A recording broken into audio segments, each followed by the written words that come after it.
할렐루야. 서로 축복하십니다. 오늘도 은혜 받고 행복하세요.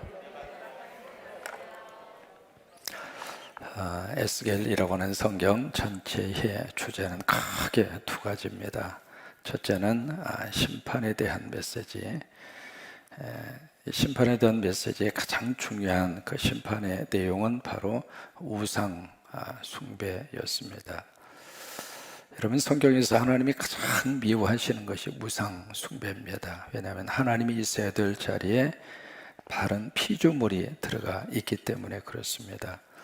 이게 우상 숭배하면 어떤 일이 벌어지느냐면 하나님이 보이지 않습니다. 그러니까 우상이 하나님보다 더 크게 보이는 거죠.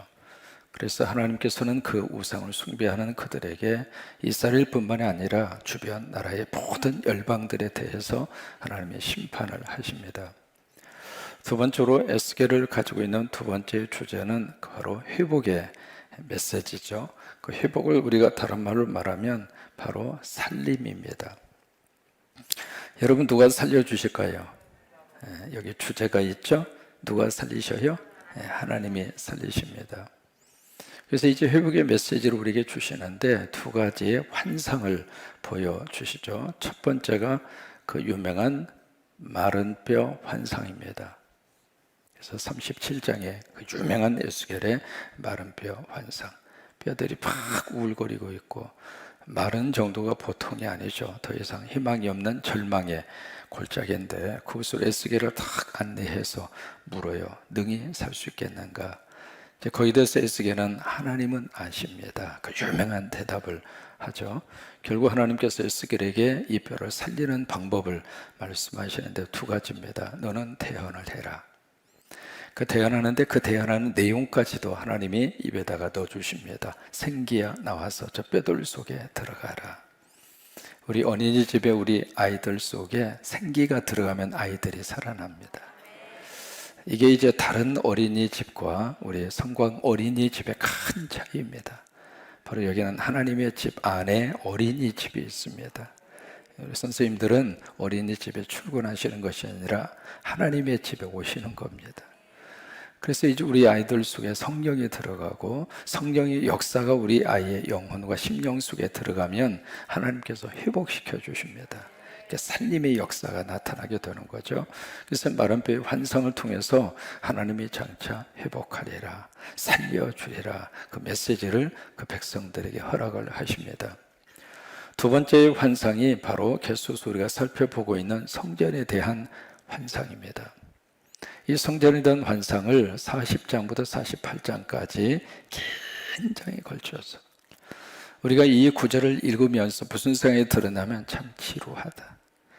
그래요. 우리는 지루할지 모르지만 하나님은 지루하지 않습니다. 왜? 하나님의 집이니까. 하나님께서 거하실 장소이니까. 그래서 출애굽기를 읽으실 때에도 성막에 대한 말씀을 하실 때 우리가 읽을 때에는 아이고 이게 뭐야? 알지도 못하겠고 지루하기도 하고, 그러나 성막에 대한 메시지를 왜 그렇게 자세하게 주셨을까? 하나님이 거하실 곳이니까. 그래서 성막에 대한 메시지가 출애굽기에 아주 자세하게 기록이 되어 있는 것처럼 에스겔도 마찬가지입니다. 이 성전은 두 가지의 의미를 가집니다. 첫째는 땅의 성전이 있고 두 번째는 하늘의 성전이 있습니다. 지금 땅의 성전이 어떻게 됐는가? 예루살렘 성전이 바로 망했습니다. 그래서 다 무너졌습니다. 솔로몬이 이 성전을 지을 때 어떻게 지었는가? 한 개인과 한 공동체가 힘을 합쳐서 지은 것이 아니라 국가적인 국책 사업이었습니다. 그래서 그 나라가 쏟을 수 있는 모든 것을 다 쏟아서 예루살렘 템플 성전을 지었거든요. 어느 정도냐면 거기에 들어가는 목재는 레바논에서 수입을 합니다. 외국산 제품을 갖다가 쓴 거예요. 그래서 레바논에 자라고 있는 그 백향목을 벌목하기 위해서 몇 명을 그쪽으로 투입해서 보내느냐면 3만 명을 보냅니다. 여러분 놀랄만 하죠. 나무를 채취하고 벌목하는데 3만 명이 투입이 됩니다. 그래서 10,000명씩 한 조로에서 3개조로 해서 백향목을 그렇게 해서 벌목을 해서 그것을 이스라엘로 가지고 와가지고 그것을 목재로 쓴 거예요. 거기 이제 돌을 뜨잖아요. 돌멩이로 석조 건물이니까.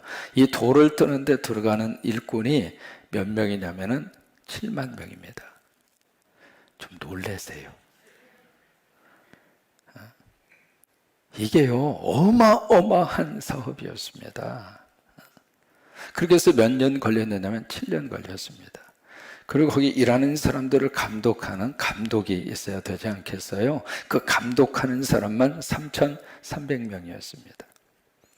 그러니까 이 솔로몬이 이 성전을 지을 때 무려 동원된 사람이 18만 명입니다. 18만 명을 동원을 해서 뭐 물질은 뭐 더할 나위 없고요. 왜? 아버지 때부터 모은 성전 건축 헌금 다 갖다 쏟아 부었으니까. 그래서 엄청난 공사를 통해서 7년 만에 이 성전을 건축을 한 거예요. 그리고 나서 성전을 하나님 앞에 바쳐지는 봉헌식을 하는데 봉헌식의 기도가 참 의미 있는 기도를 솔로몬이 하나님 앞에 합니다. 어떤 기도를 하느냐면 하나님, 존귀하신 하나님, 그런 내용이에요. 그 하나님께서 이 존귀하시고 이 세상의 모든 걸 다 섭리하시는 그 하나님이 내가 건축한 이 성전에 어찌 거하시리까? 굉장히 의미 있는 성전 봉헌식 기도거든요. 뭐냐면 내가 건축을 했지만 이 건축 안에 하나님이 갇힐 수는 없습니다. 그 말이에요. 그게 성경에서 이루고는 성전 사상입니다. 그때 그게 어떤 식으로 바뀌어졌느냐면 유태인과 이스라엘 백성들은 성전에만 하나님이 계신다라고 하는 생각으로 굳혀진 거예요. 근데 그 성전이 무너졌잖아요. 그러면 하나님 어디 갔어요? 돌아가신 거지. 그렇게 연결이 되는 거예요. 그래서 지금 남의 나라에 포로로 끌려와 있잖아요. 그래서 땅의 성전과 땅의 교회당은 여러분 영원하지 않습니다. 성광교회라고 하는 이 건물이 영원할 것 같습니까? 여러분 건물에 수명이 있잖아요. 그죠? 아파트도 평생 사실 것 같지만 아파트에도 수명이 있잖아요. 뭐 30년인가 그렇게 들었어요. 그 수명이 되면 부수고 다시 재건축을 하셔야 돼요. 이 건물 영원할 것 같아요? 아니에요. 땅의 성전이라고 하는 것은, 교회당이라고 하는 것은 그럴 수밖에 없다고 하는 거예요. 중요한 것은 이 성전을 통해서 하나님이 어떤 메시지를 주시는가, 사실은 그게 더 중요한 거예요. 하나님이 여기 계시지만 여기만 계시는 건 아니랄 그 말이에요. 아멘. 그 개념을 이 성전 환상을 통해서 다시 에스겔에게 보여주고 있습니다. 왜 그 개념 속에 갇혀 있으면 어떤 현상이 나타나느냐면 자꾸 이 예배와 삶이 자꾸 분리가 됩니다. 예배는 거룩하게 드리는데 예배 끝나고 나면 그냥 세상 사람으로 돌아가 버리는 거예요. 왜? 예배 끝났으니까. 그러니까 내가 예배 시간에는 하나님이 계신다고 생각하고 말도 조심하고. 여러분 예배 시간에 다 그러잖아요. 한참 예배 드리고 있는데 손 들고 목사님 질문 있습니다. 그렇게 질문하는 분 술이나 먹고 와서 제정신이 아닐 때 그런 거지. 일반 사람들이 그렇게 안 하잖아요. 하나님이 계시는 곳에서. 그래서 우리가 예배는 거룩하게 구별해서 그렇게 드리는데 예배 마치고 나면 그 생각이 사라지는 이유가 무엇일까? 바로 그 성전에만 하나님이 계신다. 그 생각 때문에 그래요. 그러다 보니까 가정생활과 교회생활이 자꾸 분리가 되고, 특히 직장생활과 교회생활은 이건 뭐 별개라고 생각하고 있고, 그런 식으로 자꾸 그렇게 흘러가는 이유가 바로 여기에서 그 때문에 그런 거예요. 그러면서 이제 성전도 땅에 성전이 있고 땅에 지어진 교회당이 있고 그 다음에 하늘에 성전이 있습니다. 하늘에 지어지는 교회가 있는 거예요. 지금 에스겔을 통해서 보여주시는 이 성전의 환상은 땅의 것이 아닙니다. 하늘의 것이에요. 하늘에 지어지는 성전, 하늘의 교회라 바로 그거예요. 그러니까 우리가 땅에서 신앙생활하고 교회생활하다가 어디로 가냐면 하늘 성전으로 옮겨가는 겁니다. 하늘의 교회로 가는 거예요. 바로 그곳으로. 그러면서 이 환상을 통해서 뭘 보여주시고 있는가? 바로 회복과 살림이에요. 여러분, 이것은 지금도 그대로 적용이 되고 있습니다. 여러분, 교회가 이 세상의 희망입니다. 뭐 이것저것 여러 많은 교회에 대해서 이야기하고 있습니다만은, 교회가 바로 이 세상에 하나님의 대안이 무엇인가? 교회입니다.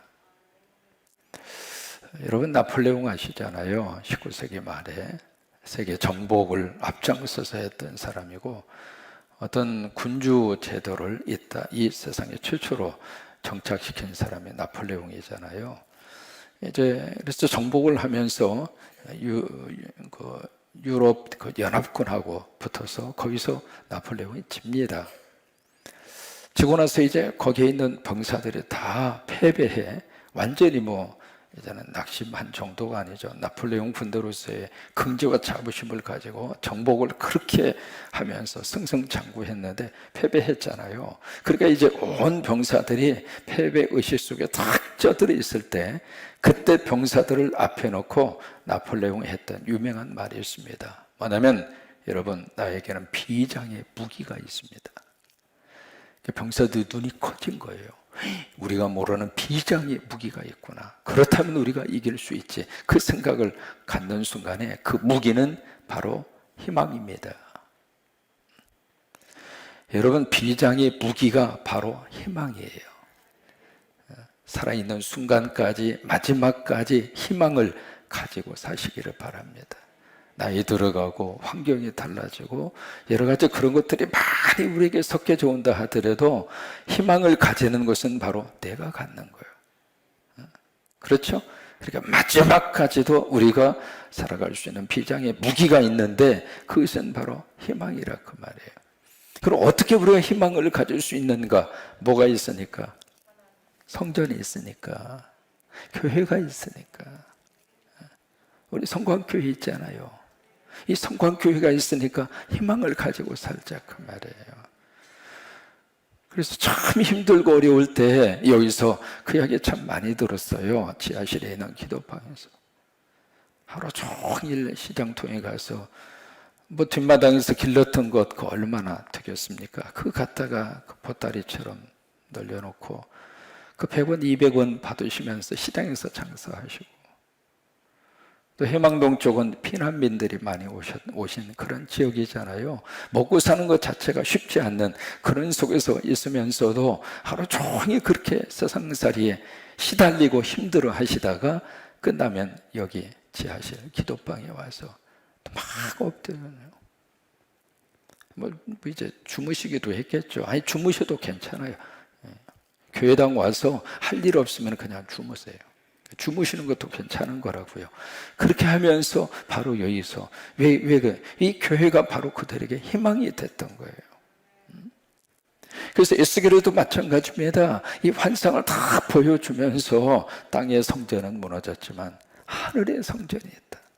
그 하늘의 성전을 질서부터 쭉 이렇게 재면서 떠났던 영광이 다시 하나님의 영광이 성전으로 가득하게 채워지도록 돌아오고, 그러면서 하늘의 성전을 그들에게 보여주면서 바로 교회가 희망이라고 하는 거예요. 여러분, 지금도 마찬가지입니다. 오늘 우리의 희망은 교회입니다. 그래서 교회 안에서 우리가 희망을 가지고, 우리 자녀들도 그러고 우리 어린이집 친구들도 마찬가지고, 그래서 우리 안에서 희망을 가지고 하나님 바라보고 날마다 승리하는 축복이 함께할 수 있게 되기를 주의 이름으로 축원합니다. 여러분, 다른 사람이 막 뭐라고 그래도 우리는 그렇게 말해야 돼요. 그래도 교회가 희망이다. 교회를 이것이 문제고 저것도 문제고, 그래요. 문제 있어요. 그렇게 말하는 사람은 문제가 없습니까? 문제 있죠. 지금까지 초대교회로 시작을 해서 지금까지 교회 안에 문제가 없었던 적이 없어요. 문제 많은 사람들이 모인 곳이기 때문에 이 사람 저 사람 별 사람 다 모이잖아요. 10인 10세기잖아요. 그러면 말도 많고 탈도 많고 시험도 많고, 시험지 주지도 않았는데 아유 시험 들어? Yes, I am 시험 들어. 오케이, everybody 시험 들어. 서로 시험 들고 막 그래요. 그럼에도 불구하고 그래도 하나님이 교회를 없애지 않는 이유는 그래도 교회가 희망이기 때문에. 아멘. 그래서 에스겔에게 이 살림의 회복의 메시지의 마지막 결론이 성전입니다. 성전을 보여주면서 희망이 있다. 그게 희망이다. 그렇게 보여주고 있는 거예요. 여러분, 왜 교회가 희망일까? 세 가지의 이유 때문에 그렇습니다. 첫째로 하나님이 세우셨으니까 교회가 희망이에요. 이 교회뿐만이 아니라 세계에 있는 모든 교회, 큰 교회뿐만이 아니라 작은 교회에 이르기까지 그 교회를 누가 세우셨는가? 하나님이 세우셨어요. 그러니까 희망이죠. 사람이 세웠다면 그것은 오래 못 갑니다. 번드러하게 색칠은 해놓을 수 있어도 무너질 때에는 한순간에 와르르 무너지는 거예요. 하나님이 세운 조직은 흔들흔들 하면서도 마지막까지 가요. 왜? 하나님이 세우시고 하나님이 붙들고 계시고 하나님이 운행하고 계시고, 사람 보기에는 아이고 저거 얼마나 가겠나? 아니, 하나님이 세우셨기 때문에 그래서 교회가 희망이에요. 두 번째, 왜 교회가 희망인가? 음부의 권세를 이길 수 있는 곳이 교회입니다. 음부의 권세가 바로 무엇일까? 바로 마귀죠. 마귀를 누가 이깁니까? 지금 여당, 야당이 마귀를 이길 수 있습니까? 국회에서 마귀를 이길 수 있습니까? 마귀 퇴치법을 발행해서 그렇게 해서 법을 통과시키면 마귀가 퇴치가 됩니까? 마귀를 이길 수 있는 유일한 곳은 교회입니다. 음부의 권세가 틈타지 못하리라. 그러니까 마귀를 이길 수 있잖아요. 두 번째, 마귀의 권세가 바로 뭐예요? 바로 죽음이에요. 죽음을 누가 이깁니까? 죽음 앞에서 다, 모든 인간은 죽음 앞에서 다 무너져요. 근데 희한하게 죽음을 우습게 보는 곳이 바로 교회예요. 그렇잖아요? 오늘 찬송도 사실은 추도식 때 부르는 찬송입니다. 여러분, 이 새벽에 추도식의 찬송을 부르는 데가 어디가 있습니까? 그래도 우리는 그냥 막 불러버려. 그 별로 우습게 여긴다 그 말이에요. 음부의 권세가 틈타지 못한다 그 말이에요. 그 다음에 음부의 권세가 바로 뭐예요? 지옥이잖아요. 우리는 지옥을 두려워하지 않습니다. 왜? 천국 갈 사람들이니까. 영원한 나라를 바라보고 사는 사람들이니까 음부의 권세가 틈타지 못한다 그 말이에요. 네 번째로 죄입니다. 죄를 이길 수 있는 데는 교회밖에 없습니다. 우리 여러분, 동성연애 문제 여러분 심각하잖아요. 통과가 될 수도 없고 통과되도록 내버려 두지도 않을 겁니다. 음부의 권세가 틈타지 못하도록, 그러니까 교회뿐만이 아니라 이 교회들이 하나가 돼서 이 땅에 음부의 권세가 침투하지 못하도록, 그래서 교회가 희망이라 그거예요. 세 번째로 왜 교회가 희망일까? 세 번째 이유는 교회 안에 복음이 있으니까. 그래서 교회가 희망이라 그 말이에요. 여러분, 복음이라고 하는 것은 그냥 건강, 그 다음에 물질, 그런 차원을 의미하는 게 아닙니다. 성경이 말씀하시는 복음은 예수 그리스도가 복음이에요. 그게 영원한 좋은 소식입니다. 그 복음이 있으니까 교회가 희망이라 그거예요. 여러분, 누가 막 교회에 대해서 이야기하면 다 들으세요. 반박하지 마세요. 왜? 반박할 것도 없어요. 우리가 그런 모습을 가지고 있으니까. 겸허한 모습으로 우리가 받아들이고 더 교회다운 교회의 모습으로 같이 만들어 가는 거예요. 완성된 건 아닙니다. 완성을 향해서 한 걸음씩 가는 것 뿐이죠. 그런 이야기를 할 때 다 듣고 마지막에 딱 한마디만 해요. 그래도 교회가 희망입니다. 왜? 그래도 하나님이 교회를 들어 쓰시니까. 오늘 성경은 성전이 어떤 곳인가 세 가지로 설명을 하고 있습니다. 세 가지. 교회가 어떤 장소인가 세 가지로 설명을 하고 있는데 그 부분을 에스겔이 여기서 듣고 있는 거예요. 7절에 보시면 그가 내게 이르시되 인자야 이는 내 보좌의 처소다. 여기에 성전을 그렇게 말씀을 하시고 있는 거예요. 성전과 교회가 어떤 장소인가? 하나님 보좌의 처소다. 여러분, 보좌라고 하는 것은 하나님이 앉으시는 자리가 보좌입니다. 여러분, 대통령 청와대에 가면 대통령이 앉아서 집무하는 집무실이 있을 거 아니겠어요? 거기서 대한민국의 모든 최종적인 결정을 그 양반이 할 거 아닙니까? 국민들이 그분에게 위임을 해줬으니까. 그런 것처럼 하나님께서 앉으시는 그 자리가 보좌예요. 그 보좌에서 뭘 하시는가? 하나님이 통치하신다, 그 말이에요. 여러분, 성전과 교회가 그런 곳이라고 하는 거예요. 하나님이 통치하시는 거룩한 장소. 그게 교회고 그게 보좌라고 하는 거예요.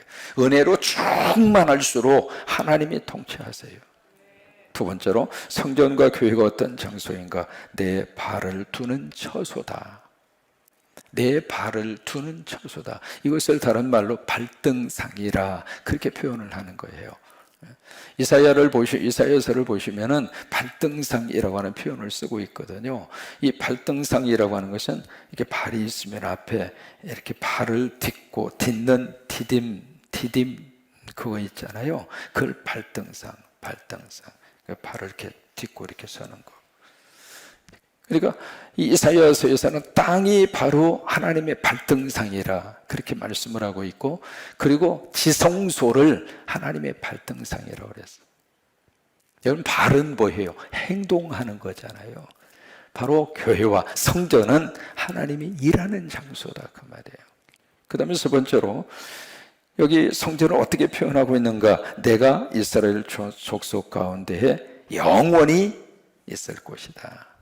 하나님이 계시는 곳이라 이 말이에요. 그래서 교회와 성전을 뭐라고 이야기하는가? 아버지 집이라고 그런 거예요. 한번 해보세요. 여기는 내 아버지 집이다. 그래, 아버지 집이에요. 여기 와서는 아버지 만나는 게 첫째예요. 여기 와서는 아버지의 품에 안기는 것이 첫째예요. 여기 와서는 아버지의 사랑도 받고, 아버지의 위로도 받고, 아버지의 축복도 받고, 그런 곳이 교회예요. 그래서 신앙생활은 행복한 거예요. 교회 오는 것이 억지로 십자가 지고, 그거 아니에요. 십자가는 주님이 다 짊어지셨으니까 우리는 아버지 집에서 세상 삶의 힘든 순간에 여기 와서 다 내려놓고, 또 위로도 받고 하나님의 사랑도 받고, 그 아버지 때문에 이 세상에서 슬프고 괴로운 일 당할 때 천국을 바라보고 우리가 하루하루 살아내는 것이에요. 그래서 교회가 바로 우리에게는 너무 귀한 아버지 집이라고 하는 거예요.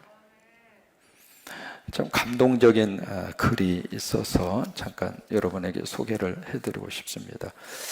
이분은 어린 시절에 교회를 열심히 다녔고, 고등학교 때는 세례를 받아서 하나님의 딸이 됐습니다. 대학을 나와서 이분이 미국에 유학을 떠나셔서 미국에서 참 공부도 잘하고 말 그대로 엘리트의 코스를 그대로 걸어갑니다. 그러다가 600대 1이라고 하는 경쟁률을 뚫고 이분이 아나운서 그리고 기자로 미국의 TV 방송국에 취직이 됩니다. 3년 동안 이분은 세계 곳곳을 다니면서 취재를 하고 그리고 보도를 하고 그런 모습으로 살면서 점점 머릿속에 교회가 멀어졌습니다. 참 묘해요. 세상적으로 성공하면 교회하고 멀어집니다. 세상적으로 성공하고 교회하고 가까워지면 축복일 텐데, 세상적으로 잘 되고 하나님도 잘 믿으면 참 좋을 텐데, 그 두 가지의 것을 함께 거머쥐고 산다고 하는 것이 왜 그렇게 힘든가? 그래서 가끔 하나님은 우리가 붙들고 있는 것을 자꾸 흔드는 거예요. 영원하지도 않는 것을 영원한 것처럼 붙잡고 하나님 잊어버리고 사니까 그렇게 살지 말라고 흔드는 거예요. 다시 영원한 하나님의 품으로 돌아오도록. 이분이 미국의 국영 방송 기자 생활 3년째 되던 2005년에 부산에서 에이펙이라고 하는 유명한 국제 회의가 열립니다.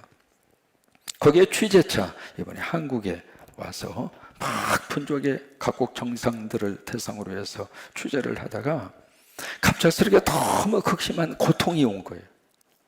그래서 견딜 수 없어서 이분이 병원에 가서 진단을 해보니까 위암 말기였습니다. 분주하게 살다가 보니까 자기 몸 하나 자기가 건설을 못한 거예요. 신호가 왔을 터인데 그 신호를 무시한 거죠. 위암 말기 환자가 돼서 그때 그분의 나이가 32살입니다. 31세의 아주 젊은 나이에 그 여성분은 혼돈과 두려움과 불안 속에 휩쓸리기 시작합니다. 그동안에 그가 가지고 있었던 명예도 돈도 그리고 사랑도 모두가 다 물거품이 되고 말았습니다.